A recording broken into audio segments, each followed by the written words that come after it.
ಉಡುಪಾಯಿತು ತುಂಡು ಬಟ್ಟೆ, ಎಲ್ಲಿಂದ ಬರಬೇಕು ಮಾನ ಮರ್ಯಾದೆ.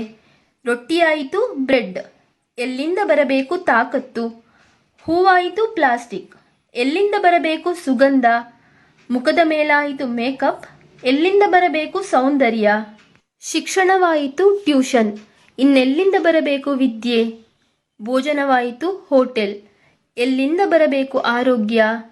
ಮನೋರಂಜನೆಯಾಯಿತು ಟಿವಿ ಮೊಬೈಲ್, ಇನ್ನೆಲ್ಲಿಂದ ಬರಬೇಕು ಸಂಸ್ಕಾರ.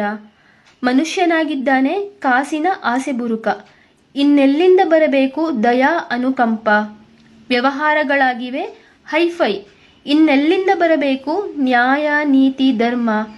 ಭಕ್ತಿ ಮಾಡುವವನು ಆಗಿದ್ದಾನೆ ಸ್ವಾರ್ಥಿ, ಇನ್ನೆಲ್ಲಿಂದ ಬರಬೇಕು ಭಗವಂತ.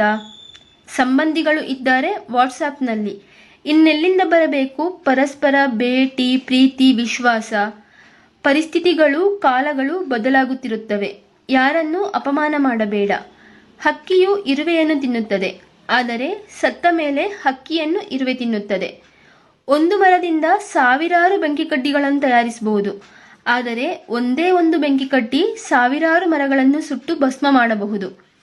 ಒಂದೇ ಒಂದು ಬಾರಿ ಮಂದಿರಕ್ಕೆ ಹೋದ ಕಲ್ಲು ದೇವರಾಗಿ ಬಿಡುತ್ತದೆ, ಆದರೆ ಅನೇಕ ಬಾರಿ ಹೋದರೂ ಮನುಷ್ಯ ಮಾತ್ರ ದೇವರ ಹತ್ತಿರ ಹೋಗಲು ಸಾಧ್ಯವಿಲ್ಲ.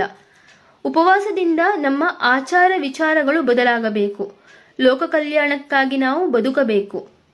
ಸಾವು ಖಚಿತ, ಆದರೆ ಸಾವು ಬಂದಾಗ ಯಾರಿಗೂ ಸಾಯಬೇಕಂತ ಅನಿಸುವುದಿಲ್ಲ.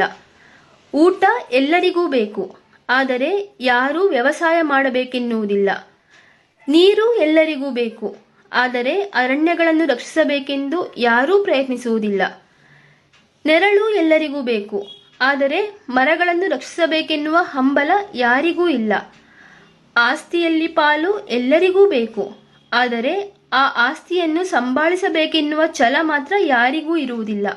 ಅಪ್ಪ ಅಮ್ಮ ಕೂಡಿಟ್ಟ ಹಣ ಮಕ್ಕಳಿಗೆ ಬೇಕು, ಆದರೆ ವೃದ್ಧಾಪ್ಯದಲ್ಲಿ ಅವರನ್ನು ನೋಡಿಕೊಳ್ಳುವ ಜವಾಬ್ದಾರಿ ಮಾತ್ರ ಬೇಡ. ನಮಗೆ ಕಷ್ಟ ಬಂದಾಗ ಸಹಾಯ ಮಾಡುವವರು ಬೇಕು, ಆದರೆ ಬೇರೆಯವರ ಕಷ್ಟಕ್ಕೆ ಹೆಗಲು ಕೊಡುವ ಒಳ್ಳೆಯ ಮನಸ್ಸು ಮಾತ್ರ ಬೇಡ. ಹೆಂಡತಿ ಎಲ್ಲರಿಗೂ ಬೇಕು, ಆದರೆ ಹೆಣ್ಣು ಮಕ್ಕಳು ಮಾತ್ರ ಯಾರಿಗೂ ಬೇಡ. ಈ ಸಂದೇಶವನ್ನು ಓದಿ ಕೇಳಿ ವಾ ವಾ ಅನ್ನುವವರಿರುತ್ತಾರೆಯೇ ಹೊರತು ಓದಿ ಬೇರೆಯವರಿಗೆ ಕಳಿಸಿ ಅರಿವು ಮೂಡಿಸುವ ಪ್ರಯತ್ನವನ್ನು ಮಾತ್ರ ಯಾರೂ ಮಾಡುವುದಿಲ್ಲ ಅಲ್ಲವೇ? ಆದರೆ ನನ್ನ ವೀಕ್ಷಕರು ಈ ಸಂದೇಶವನ್ನು ಓದಿ ಕೇಳಿದ ನಂತರ ಬೇರೆಯವರಿಗೂ ಕಳಿಸಿ ಅವರಲ್ಲಿ ಅರಿವು ಮೂಡಿಸುವ ಪ್ರಯತ್ನವನ್ನು ಮಾಡುತ್ತಾರೆ ಎನ್ನುವ ಭರವಸೆ ಇದೆ. ಹಾಗಿದ್ರೆ